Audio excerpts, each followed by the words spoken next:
The Problem of Pain by C.S. Lewis. Chapter 4 Human Wickedness. You can have no greater sign of a confirmed pride than when you think you are humble enough. The examples given in the last chapter went to show that love may cause pain to its object, but only on the supposition that that object needs alteration to become fully lovable. Now, why do we men need so much alteration? The Christian answer that we have used our free will to become very bad is so well known that it hardly needs to be stated. But to bring this doctrine into real life in the minds of modern men and even of modern Christians is very hard. When the apostles preached, they could assume, even in their pagan hearers, a real consciousness of deserving the divine anger. The pagan mysteries existed to allay this consciousness, and the Epicurean philosophy claimed to deliver men from the fear of eternal punishment. It was against this background that the gospel appeared as good news. It brought news of possible healing to men who knew that they were mortally ill. But all this has changed. Christianity now has to preach the diagnosis, in itself very bad news, before it can win a hearing for the cure. There are two principal causes. One is the fact that for about 100 years we have so concentrated on one of the virtues, kindness or mercy, that most of us do not feel anything except kindness to be really good or anything but cruelty to be really bad. Such lopsided ethical developments are not uncommon, and other ages too have had their pet virtues and curious insensibilities.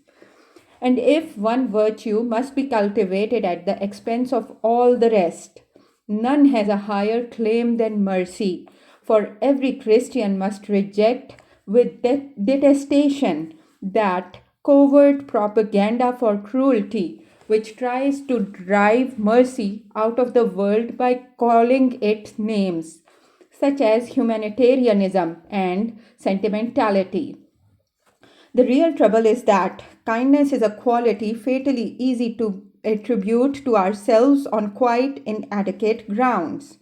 Everyone feels benevolent if nothing happens to be annoying him at the moment. Thus, a man easily comes to console himself for all his other vices by a conviction that his heart's in the right place and he wouldn't hurt a fly, though in fact he has never made the slightest sacrifice for a fellow creature. We think we are kind when we are only happy. It is not so easy on the same grounds to imagine oneself temperate, chaste, or humble. The second cause is the effect of psychoanalysis on the public mind, and in particular, the doctrine, repressions, and inhibitions. Whatever these doctrines really mean, the impression they have actually left on most people is that the sense of shame is a dangerous and mischievous thing. We have labored to overcome that sense of shrinking, that desire to conceal which either nature herself or the tradition of almost all mankind has attached to cowardice, unchastity, falsehood, and envy. We are told to get things out into the open, not for the sake of self humiliation, but on the ground that these things are very natural and we need not be ashamed of them. But unless Christianity is wholly false, the perception of ourselves which we have in moments of shame must be the only true one. And even pagan society has usually recognized shamelessness as the nadir of the soul. In trying to extirpate shame, we have broken down one of the ramparts of the human spirit, madly exulting in the work as the Trojans exulted when they broke their walls and pulled the horse into Troy. I do not know that there is anything to be done but to set about the rebuilding as soon as we can. It is mad work to remove hypocrisy by removing the temptation to hypocrisy. The frankness of people sunk below shame is a very cheap frankness. A recovery of the old sense of sin is essential to Christianity. Christ takes it for granted that men are bad until we really feel this assumption of his to be true, though we are part of the world. He came to save. We are not part of the audience to whom his words are addressed. We lack the first condition for understanding what he is talking about. And when men attempt to be Christians without this preliminary consciousness of sin, the result is almost bound to be a certain resentment against God as to one who is always making impossible demands and always inexplicably angry. Most of us have at times felt a secret sympathy with the dying farmer who replied to the vicar's dissertation on repentance by asking, "What harm have I ever done him?" There is the real rub. The worst we have done to God is to leave him alone. Why can't he return the compliment? Why not live and let live? What call has he of all beings to be angry? It's easy for him to be good. Not at the moment when a man feels real guilt. Moments too rare in our lives. All these blasphemies vanish away. Much we may feel can be excused to human infirmities. But not this incredibly mean and ugly action which none of our friends would have done, which even such a thoroughgoing little rotter as X would have been ashamed of, which we would not for the world allow to be published. At such a moment, we really do know that our character, as revealed in this action, is, and though ought to be, hateful to all good men, and if there are powers above man, to them. A God who did not regard this with unappeasable distaste would not be a good being. We cannot even wish for such a God. It is like wishing that every nose in the universe were abolished. That smell of hay or roses or the sea should never again delight any creature because our own breath happens to stink. When we merely say that we are bad, the wrath of God seems a barbarous doctrine. As soon as we perceive our badness, it appears inevitable, a mere corollary from God's goodness. To keep ever before us the insight derived from such a moment as I have been describing, to learn to detect the same real, inexcusable corruption under more and more of its complex disguises, is therefore indispensable to a real understanding of the Christian faith. This is not, of course, a new doctrine. I am attempting nothing very splendid in this chapter. I am merely trying to get my reader, and still more myself, over upon a synorum, to take the first step out of fool's paradise and utter illusion. But the illusion has grown in modern times, so strong that I must add a few considerations tending to make the reality less incredible. Number 1. We are deceived by looking on the outside of things. We suppose ourselves to be roughly not much worse than Y, whom all acknowledge for a decent sort of person, and certainly, though we should not claim it out loud, better than the abominable X. Even on the superficial level, we are probably deceived about this. Don't be too sure that your friends think you are as good as Y. The very fact that you selected him for the comparison is suspicious. He is probably head and shoulders above you and your circle. But let us suppose that Y and yourself both appear not bad. How far Y's appearance is deceptive is between Y and God. His may not be deceptive. You know that yours is. Does this mean to you a mere trick? Because I could say the same to Y and so to every man in turn. But that is just the point. Every man, not very haughty or very arrogant, has to live up to the outward appearance of other men. He knows there is that within him which falls far below even his most careless public behavior, even his loosest talk. In an instant of time, while your friend hesitates for a word, what things pass through your mind? We have never told the whole truth. We may confess ugly facts, the meanest cowardice, or the shabbiest and most prosaic impurity. But the tone is false. The very act of confessing an infinitesimally hypocritical glance, a dash of humor, all this contrives to dissociate the facts from your very self. No one could guess how familiar and, in a sense, congenial to your soul these things were, how much of a piece with all the rest down there in the dreaming inner warmth they struck no such discordant note, were not nearly so odd and detachable from the rest of you as they seem when they are turned into words. We imply and often believe that habitual vices are exceptional single acts and make the opposite mistake about our virtues, like the bad tennis player who calls his normal form his bad days and mistakes his rare successes for his normal.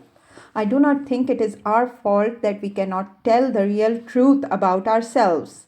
The persistent, lifelong inner murmur of spite, jealousy, prurience, greed, and self complacence simply will not go into words.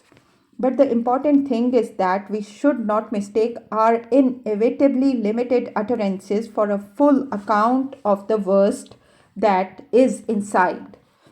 Number two, a reaction in itself wholesome is now going on against purely private or domestic conceptions of morality, a reawakening of the social conscious.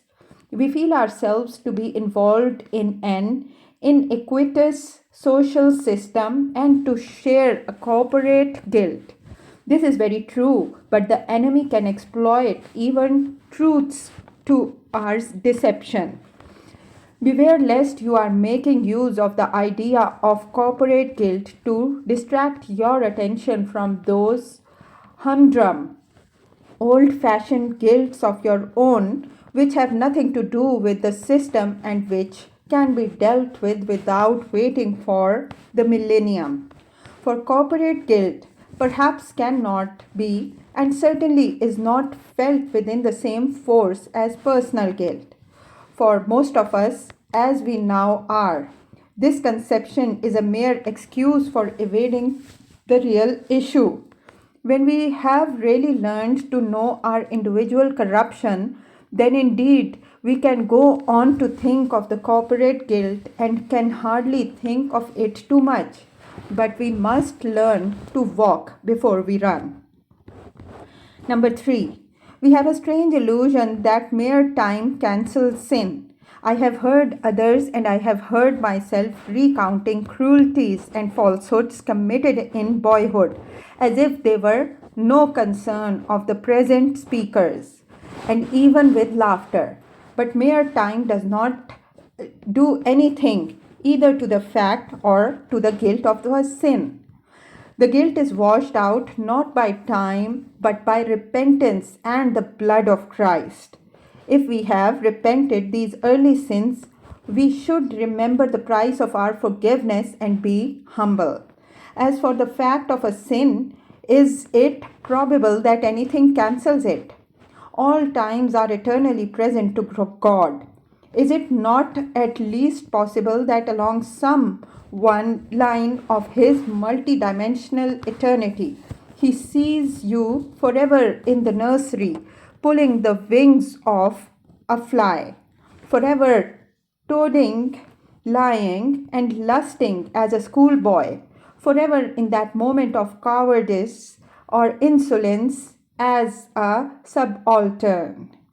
It may be that salvation consists not in the cancelling of these eternal moments, but in the perfected humility that bears the shame forever, rejoicing in the occasion which it furnished to God's compassion, and glad that it should be common knowledge to the universe. Perhaps in that eternal moment, St. Peter's, "He will forgive me if I am wrong," forever denies his master. If so, it would indeed be true that the joys of heaven are for most of us in our present condition an acquired taste, and certain ways of life may render the taste impossible of acquisition.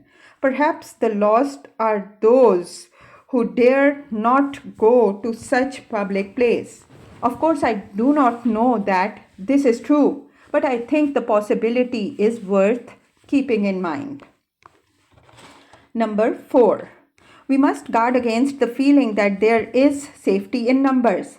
It is natural to feel that in all men are as bad as the Christians say. Then badness must be very excusable.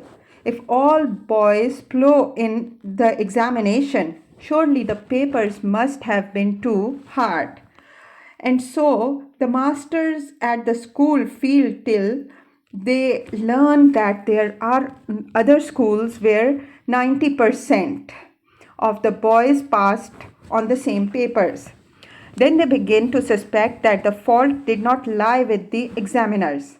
Again, many of us have had the experience of living in some local pocket of human society, some particular school, college, regiment, or profession where the tone was bad. And inside that pocket, certain actions were regarded as merely normal. Everyone does it, and as impracticably virtuous and quixotic. But when we emerged from that bad society, we made the horrible discovery that in the outer world, our normal was the kind of thing that no decent person ever dreamed of doing, and our quixotic was taken for granted as the minimum standard of decency. What had seemed to us morbid and fantastic scruples so long as we were in the pocket now turned out to be the only moments of sanity we there enjoyed. It is wise to face the possibility that the whole human race, being a small thing in the universe, is in fact just a local pocket of evil, an isolated bad school or regiment inside which minimum decency passes for heroic virtue and utter corruption for pardonable imperfection. But is there any evidence except Christian doctrine itself that this is so? I am afraid there is. In the first place, there are those odd people among us who do not accept the local standard, who demonstrate the alarming truth that a quite different behavior is in fact possible. Worse still, there is the fact that these people, even when separated widely in space and time, have a suspicious knack of agreeing with one another in the main, almost as if they were in touch with some larger public opinion outside the pocket. What is common to Zarathustra, Jeremiah, Socrates, Gautama, Christ, and Marcus Aurelius is something pretty substantial. Thirdly, we find in ourselves even now a theoretical approval of this behavior which no one practices. Even inside the pocket, we do not say that justice, mercy, fortitude, and temperance are of no value, but only that the local custom is as just, brave, temperate, and merciful as can reasonably be expected. It begins to look as if the neglected school rules, even inside this bad school, were connected with some larger world, and that when the term ends, we might find ourselves facing the public opinion of that larger world. But the worst of all is this: we cannot help seeing that the only degree of virtue which we now regard as impracticable can possibly save our race from disaster even on this planet. The standard which seems to have come into the pocket from outside turns out to be terribly relevant to conditions inside the pocket. So relevant that a consistent practice of virtue by the human race, even for 10 years, would fill the earth from pole to pole with peace, plenty, health, merriment, and heartsease, and that nothing else will. It may be the custom down here to treat the regimental rules as a dead letter or a counsel of perfection, but even now, everyone who stops to think can see that when we meet the enemy, this neglect is going to cost every man of us his life. It is then that we shall envy the morbid person, the pedant or enthusiast who really has taught his company to shoot and dig in and spare their water bottles. Number 5. The larger society to which I here contrast the human pocket may not exist according to some people, and at any rate, we have no experience of it. We do not meet angels or unfallen races, but we can get some inkling of the truth even inside our own race. Different ages and cultures can be regarded as pockets in relation to one another. I said a few pages back that different ages excelled in different virtues. Even if then you are ever tempted to think that we modern Western Europeans cannot really be so very bad because we are, comparatively speaking, humane, if, in other words, you think God might be content with us on that ground. Ask yourself whether you think God ought to have been content with the cruelty of cruel ages because they excelled in courage or chastity. You will see at once that this is an impossibility. From considering how the cruelty of our ancestors looks to us, you may get some inkling how our softness, worldliness, and timidity would have looked to them, and hence how both must look to God. Perhaps my harping on the word kindness has already aroused a protest in some reader's mind. Are we not really an increasingly cruel age? Perhaps we are, but I think we have become so in the attempt to reduce all virtues to kindness.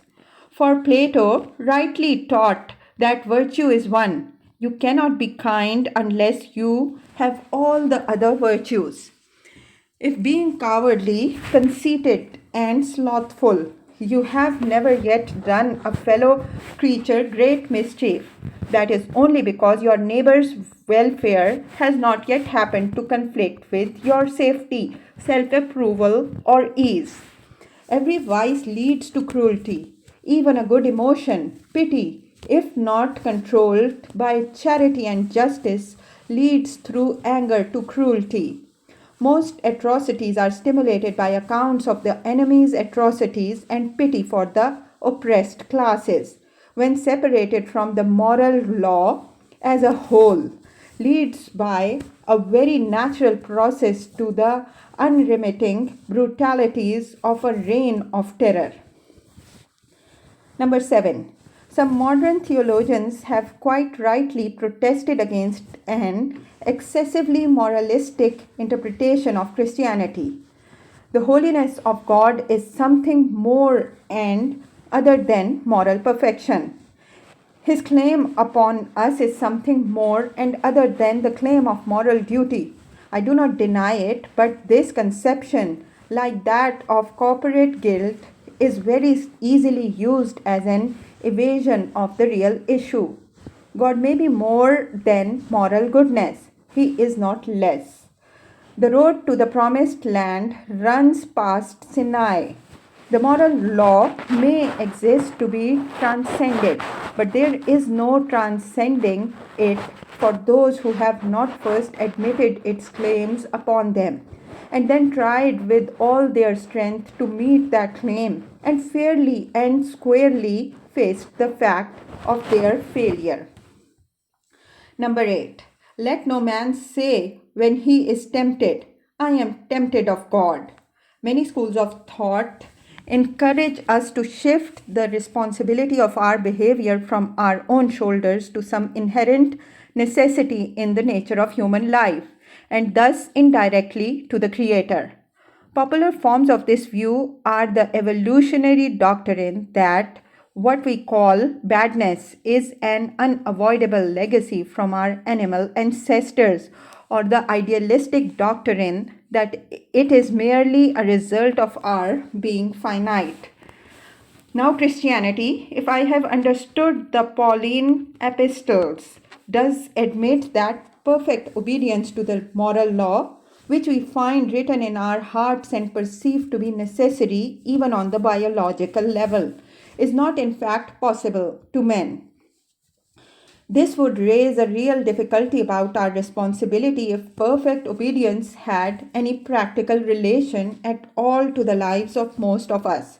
Some degree of obedience which you and I have failed to attain in the last 24 hours is certainly possible. The ultimate problem must not be used as one more means of evasion. Most of us are less urgently concerned with the Pauline question than with William's Law's simple statement. If you will, here stop and ask yourselves why you are not as pious as the primitive Christians were. Your own heart will tell you that it is neither through ignorance nor inability, but purely because you never thoroughly intended it. This chapter will have been misunderstood if anyone describes it as a reinstatement of the doctrine of total depravity.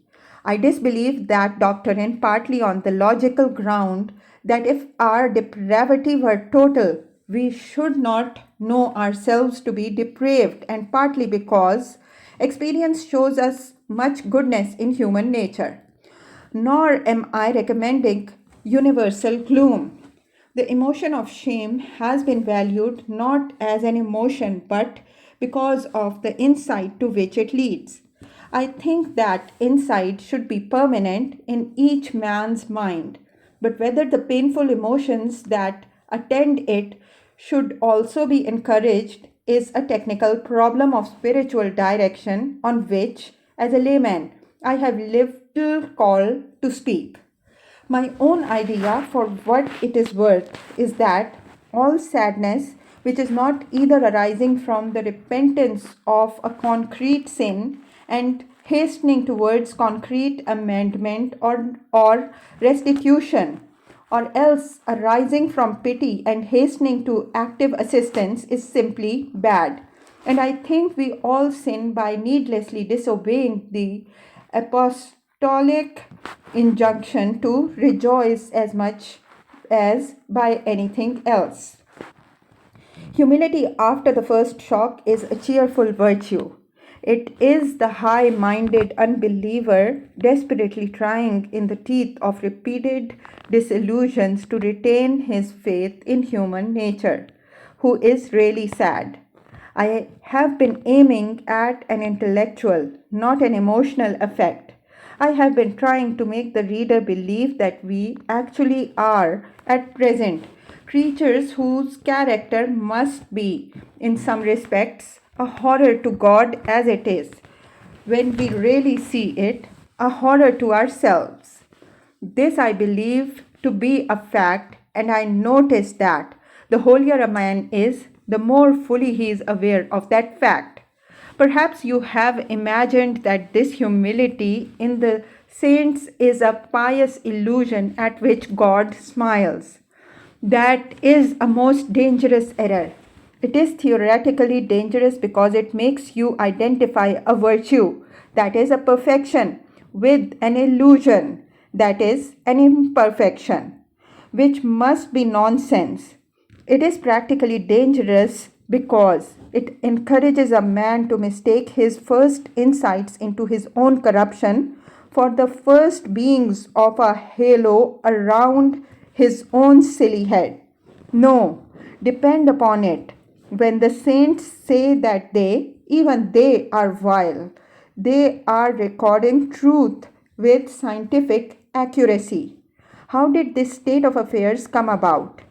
In the next chapter, I shall give as much as I can understand of the Christian answer to that question.